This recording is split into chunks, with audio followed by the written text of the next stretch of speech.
Hey kids, this is Ivan. How you doing? Well, a great recording session last night. Went down and I forget, we did like 7 songs or something like that at this apparently famous studio called Trod Nossel here in Wallingford, Connecticut. And I've been, I live locally, not in Wallingford, but I just never knew where it was. I heard about it a bunch of times. I'm surprised I never recorded there. But we went there. A really competent engineer, really great, time. And this video has nothing to do about that. But the funny thing is, the exterior of this building was like straight out of a slasher film. It was really creepy. We got there at night. It was already dark. It's on this dead-end street. I just never knew where it was. It's on this dead-end street in this kind of residential, but mostly industrial area. It's a little run down, kind of the wrong side of the tracks, so to speak. Literally, there are railroad tracks. And not only is the exterior of the building completely unlit, but you have to drive around back to load the equipment in. And there's this parking lot which has all these cracks in it, and big plants have been growing up in there for quite some time. Looks like years. And it just looks like that kind of place that you're going to get murdered. So fantastic. I think the buildings around it were completely abandoned. So it's a great slasher flick kind of vibe. And we did not play slasher flick type of music. So, oh well.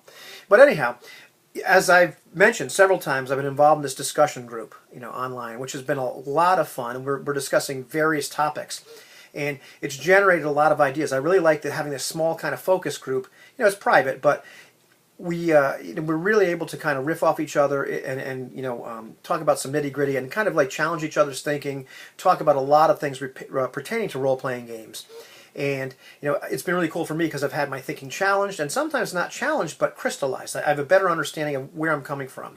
And so, I was going to make a longer video talking about various, whole bunch of topics relating to what I'm going to talk about, but I decided, because that's what we've been doing, we've been kind of like free-forming it. But I wanted to make some shorter videos that were a little bit more self-contained.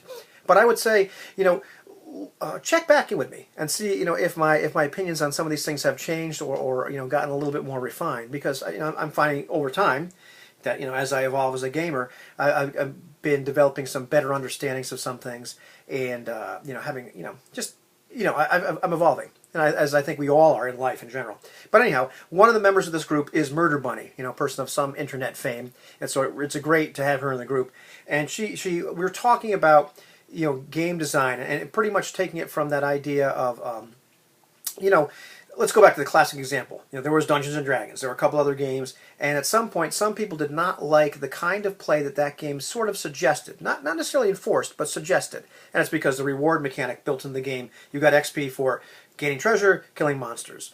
A lot of the culture of play that was around Dungeons and Dragons, and still is in the various iterations, is the game master gives you some kind of mission. You go out there, but there's a lot of killing. There's a lot of looting, and it suggests a certain kind of play. Doesn't mean you can't play it a different way, and certainly I've talked about that ad nauseum. But at some point, people said, I want a different game experience, and some people wrote different games that supported a different, or suggested a different, or rewarded, whatever they did, a different activities in play. And so we were talking about this, and somebody had mentioned that players can still do whatever the heck they want in whatever game it was. And I think it might have been Dark Age of, actually. And Murder Money says, well, players are going to do what they want, but I think they'll have a better time playing a game that rewards the kind of play style they enjoy. Because we were talking still about incentives. Remember that incentive videos I just put up? So I was thinking about that, and I was taking this devil's advocate approach, and I agreed with her, but here's the thing. I asked this question: will players have a better time playing a game that rewards the kind of play style they enjoy, like she said, or will they have a better time playing a game that does not reward a play style they don't enjoy? So I'd like to hear your take on this as well. And are you running towards something, or are you running away from something? The thing is, I've talked to a bunch of people. I've read a lot of stuff, but I've talked to a whole bunch of people about role-playing games and their preferences and whatnot. And when I talk to some people, I get the impression that they're going to be happy with the game as long as it doesn't reward or otherwise focus on the killing and treasure motif. What that game is actually about seems to be kind of secondary importance to these people. As anything but Dungeons and Dragons. So I was using the term like reward, in that sense, because she asked me, what do you mean exactly by reward? I'm using it in this kind of broad sense.